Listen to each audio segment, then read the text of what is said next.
Good morning, campers. We're going to be talking today about how to find your soulmate. How do I know someone is my soulmate? And I already done a lot of content about this. I have a playlist on YouTube that talks about soul ties, characteristics of soul ties, so you can go ahead and watch this. But today I want to address something very specific because oftentimes in my readings I do say that we shouldn't be, as per law of alignment, as per divine law, we shouldn't be entering relationships with karmic partners when we are already on a level of healing and spiritual awareness that is enough, that self-awareness is enough, right? We don't really have to. We can learn our lessons outside of those relationships. But many people confuse karmic relationships with soulmates or even twin flames. And I've also done a lot of content about this because obviously, and I always say this to you guys, no one sane would enter a relationship knowing that this is a karmic relationship. This is just a lesson, right? People want love, people crave love. Side note, it's always because when they don't have fully that love within themselves. So as they enter relationships, they are really believing that this is someone that they connected to, that this is someone that is a true soul connection and a good person. So how do we really know? How do we really recognize this? And I'm going to give you the one ultimate answer. And I'm afraid you ain't going to like it. But this answer is we heal. We heal. We accept one moment in life, and for some people it's never going to happen in a specific lifetime because our soul has to be ready, right? But at one point throughout our lifetimes, we're mature enough and ready enough to say, you know what, I don't care how painful it's going to be. I don't care how difficult it's going to be for me. I do not want any relationship that's not going to be a true soul relationship. And we enter a stage where we truly heal, because the reason we think someone is a soulmate or twin soul and in reality is a karmic relationship, it's not because it's tricky to know. It's very easy. It's very easy, but it's our shadows. It's our shadows that see what we want to see. So when we come from a place of lack, I want love, I want to be seen, I want to be validated by another person, I want a relationship, all we're going to attract through lack is a karmic relationship. And we're going to tell ourselves, our ego is going to tell ourselves that this is my twin flame, this is my soulmate, and it's so amazing, right? And then we're going to end up as we started, from one relationship to another. So if you want to break that pattern, if you want to really change that loop, you have to heal. When we heal, when we strip the layers of our shadows, when we decide to embark on a journey of healing that most definitely will take years, most definitely will be painful, we get to know ourselves really. We learn to love ourselves. We learn to be with ourselves without distractions, without rushing through life, without chasing anything, without looking for anything. And when that beautiful moment comes, when you are healed, and many people say that we heal all our life. It is and it isn't true, right? Because we evolve all our life, we grow all our life, right? There's something still that maybe sometimes trigger us and we have to work on it, but that deep healing is something that has an end date. It has an end date. So it's a misconception that deep shadow work, stripping the layers of your thick shadows, it does have an end date. It's something that you can do and accomplish, right? So when you are in that state of your healed self, your soul take the reins. You're no longer leading from a place of ego, right? And that can only happen through a journey of solitude, for a journey of isolation, for a journey of deep self-work, self-reflection, working with, healers, shadow workers, therapists, whatever resonates with you. When you reach that point, you really just know. You really just know. You stand in front of another because you have soulmates. I always explain this to you guys.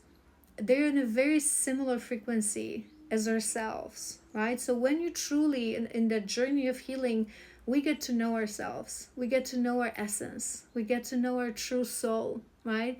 We're no longer seeking something. The healing journey ends with us saying, I am everything. I need nothing.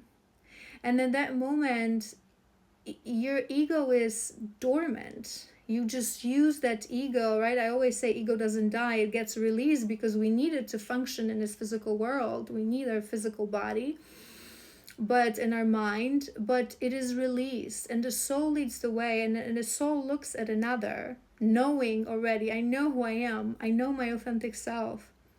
I've stripped the layers of my armor, and I look at another and I just know.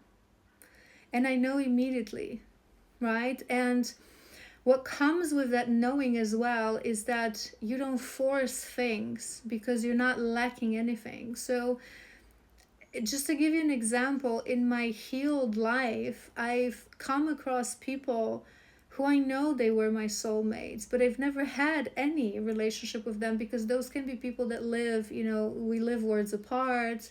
It's not this lifetime for us to have that relationship, but you immediately have that remembrance. You immediately know in another life, we will be great together. As friends, as partners, it doesn't matter. With soulmates, it changes, right? There can be many things to you, but you immediately know. So the only really advice, obviously, if you are in a relationship, you will come to a psychic medium, psychic reader, someone who specializes in soul tie like myself. We will see this, right? Who this person is to you.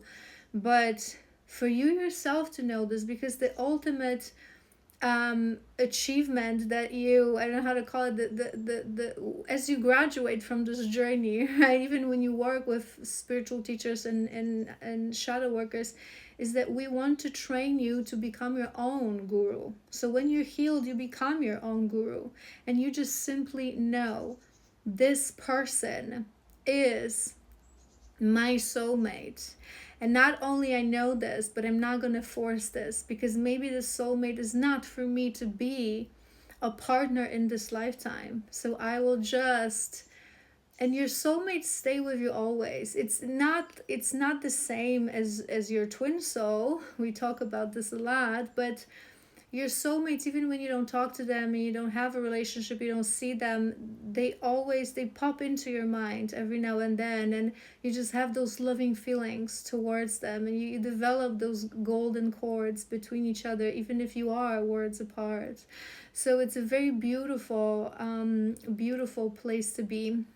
And one more thing that I want to mention to you, even if you are not at the level of spirituality that you immediately feel this person, right? Because you really need to be in a place of soul to really know, and not allow your mind to, enter with the jibber jabber like it's not possible, as, you're making things up, but allow your soul to really feel, and to be in a place of soul, not in a place of ego. Because remember what I always say, ego is trickster. It always says that it's your intuition, but it's actually your shadows.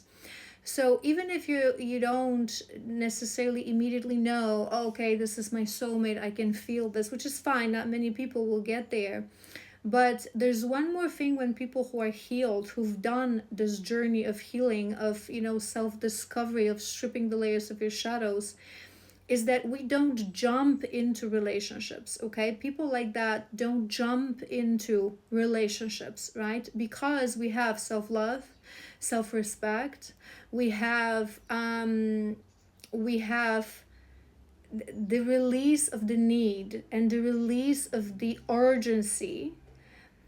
When people like that meet someone, right? Let's say you met someone and you like this person, is interested as well, and you start, getting to know each other.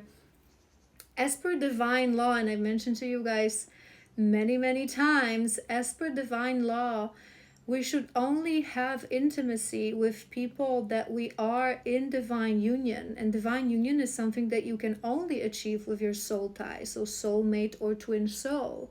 And divine union is commitment to each other. So until that point, we should be, seeing each other and exploring that relationship romantically, but without intimacy as friends, right? So obviously, you can date, you can hug each other and hold hands and kiss each other, but people who are healed, they allow time to get to know another person. And this perspective of having months of another person to be in your energy, to do things together as friends, to discover this love as per, stages that as it should be. So starting from just childlike friendship, moving to that innocent love, and then escalating to that true, deep, passionate warrior love. It really gives you an opportunity to get to know this person without distortion, because whether you want to accept it or not, and again, I talk about this as mantra on this channel, intimacy develops incredible bond with someone. When we're intimate with someone, even one time, we merge our energy bodies. We create cords, energy cords with this person. And especially women, because we are somewhere subconsciously, through the wisdom of our womb, we are programmed that we shouldn't be giving access to our womb and to our magic to just anyone. So when you do engage in intimacy with someone, most women, even very distorted, subconsciously they will have the want and the need to continue with this partner, right? So this is how you change it. Intimacy changes like the chemistry of your being, of your brain, and you just want to be with this person. It's a little bit different for men, because they're in a different vessel and they have different, programming within their physical biological vessel, so they can easily move away from, random encounters. But for women, it's especially dangerous. But when we jump too fast into relationships, so intimacy, making plans together, committing, like, yes, we're in this relationship, we sort of program ourselves that it has to work. So someone who is healed, someone who is centered, who has self-love, always will give themselves this time for exploration. And in this time of exploration, you get to know another person. And if you're not putting labels on each other, if you're not, obviously, remember, I always say this doesn't mean that you explore that kind of relationship with other people. When we start truly healed spiritual people, when we start seeing someone, we fully commit to this person, because again, as per divine law, our energy, we shouldn't be doing these, and we shouldn't be like dating several people, or even if you don't sleep with these people, even if you don't have any kind of intimacy, we just shouldn't be doing this. You should always focus yourself out of respect for yourself, for your energy, right? So you're exploring this relationship with one person for months, and this gives you time to really, without that commitment, without that, planning future together and having intimacy together and moving in together, going from 0 to 100, it gives you the space, energetical space as well, for your soul to really feel into it. How do I feel with this person? How do they make me feel? Am I feeling better every time? Are they encouraging me to be more of myself? Are they giving me space to be more of myself? Are they gently helping me and assisting me to grow? Or is it red flag and trigger, right? And this is really how you know. I hope this was helpful. If it was, please like, share, and comment. If you are in a place of your life that you're interested in finding a soulmate, I have a beautiful program available on my website and also at my Etsy stores. It's called Magnetizing Your Soulmate. It's a package of I think it's an hour and a half video that talks in depth on soulmate relationships. It also includes a powerful energy attunement and some exercises, shadow work exercises that you can do to really figure out, because what attracts a karmic is always a shadow.